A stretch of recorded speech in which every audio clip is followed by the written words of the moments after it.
Hi అండి. ఈరోజు నేను మా అమ్మమ్మ స్టైల్ చేపల పులుసు మీతో చెప్పబోతున్నాను రెసిపీ. ఫస్ట్ అయితే నేను చేపల్ని నీట్గా కడుక్కొని దాంట్లో కొంచెం ఉప్పు, పసుపు అండ్ కారం, అల్లం వెల్లుల్లి పేస్ట్ వేసుకొని హాఫ్ అన్ అవర్ కలిపి పెట్టుకుంటాను ఫ్రెండ్స్.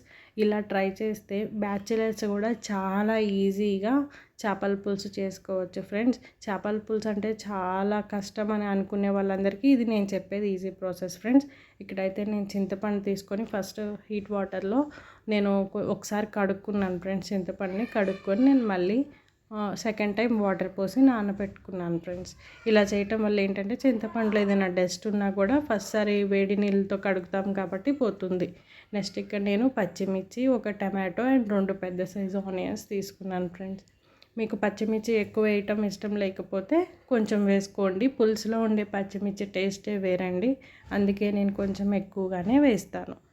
ఇప్పుడు ఒక కడాయి పెట్టుకొని దాంట్లో కొంచెం ఆయిల్ వేసుకొని చేపల పులుసులో మెంతులు వేసుకుంటే చాలా బాగుంటుందండి. మీరు ఎప్పుడూ ట్రై చేయకపోతే ఇప్పుడు ట్రై చేయండి, చేసి నాకు కామెంట్ చేయండి.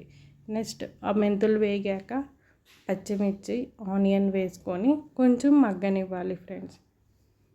కొంచెం మగ్గిన తర్వాత పసుపు, ఉప్పు వేసుకోవాలి.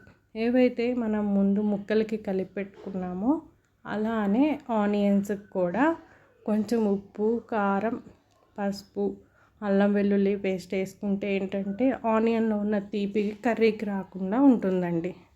నెక్స్ట్ కొంచెం ఆనియన్స్ మగ్గాక టమాటోస్ కూడా వేసుకోవాలి.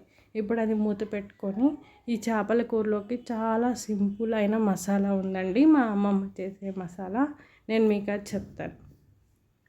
ఫస్ట్ ఒక ప్యాన్లో ధనియాలు, కొంచెం జీలకర్ర, గసగసాలు, మెంతులు వేసి డ్రై రోస్ట్ చేసుకోవాలి. నేను ఇక్కడ చూపించిన విధంగా డ్రై రోస్ట్ చేసుకోండి. ఇప్పుడు మీ ఇంట్లో కొబ్బరి పొడి ఉంటే వేసుకోండి, లేదంటే స్కిప్ చేయొచ్చు. కొబ్బరి పొడి ఈజ్ నాట్ ఏ మ్యాండటరీ, ఉంటే వేసుకోండి. ఇప్పుడు ఒకసారి మనం ఈ ముక్కలు మగ్గావా లేవో అన్నది చూసుకొని కొంచెం అల్లం వెల్లుల్లి పేస్ట్ అండ్ కారం కూడా వేసుకున్నాం ఫ్రెండ్స్. వేసుకున్నాక అవి ఏదైతే చల్లారుతుందో మసాలా ఈలోగా చల్లారిపోతుంది. కొంచెం వేగనిద్దాం. ఈ పచ్చివాసన పోవాలండి అల్లం. ఇప్పుడు చల్లారిపోయింది. చల్లారిపోయిన అవి కూడా ధనియాల వేసి పౌడర్ చేసేసుకున్నాను ఫ్రెండ్స్. ఇప్పుడు కొంచెం కారం వేసుకుందాం ఫ్రెండ్స్ ఈ ఆనియన్స్లో.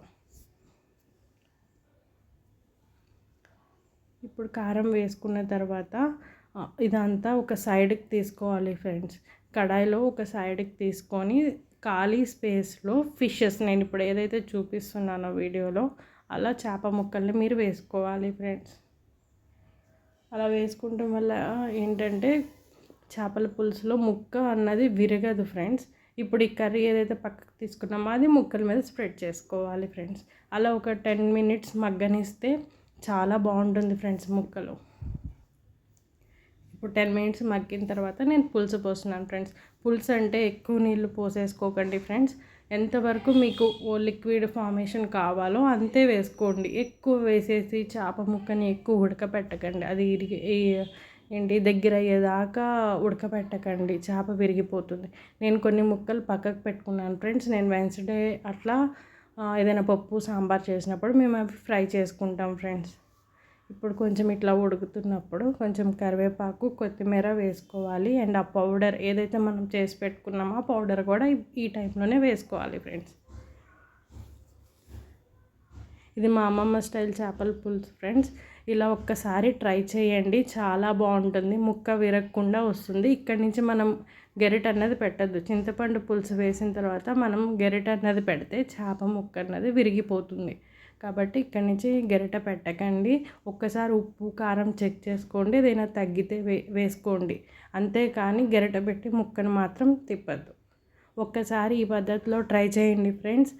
ఈ వీడియో నచ్చితే లైక్ చేయండి, షేర్ చేయండి, సబ్స్క్రైబ్ చేయండి. బ్యాచిలర్స్ కూడా ఎంతో ఈజీగా చేసుకునే చేపల పులుసు ఫ్రెండ్స్.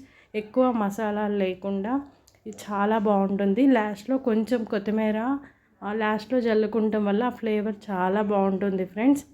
ఒక్కసారి ఈ విధంగా ట్రై చేసి నాకు కామెంట్ చేయండి టేస్ట్ ఎలా ఉందో. Thank you for watching.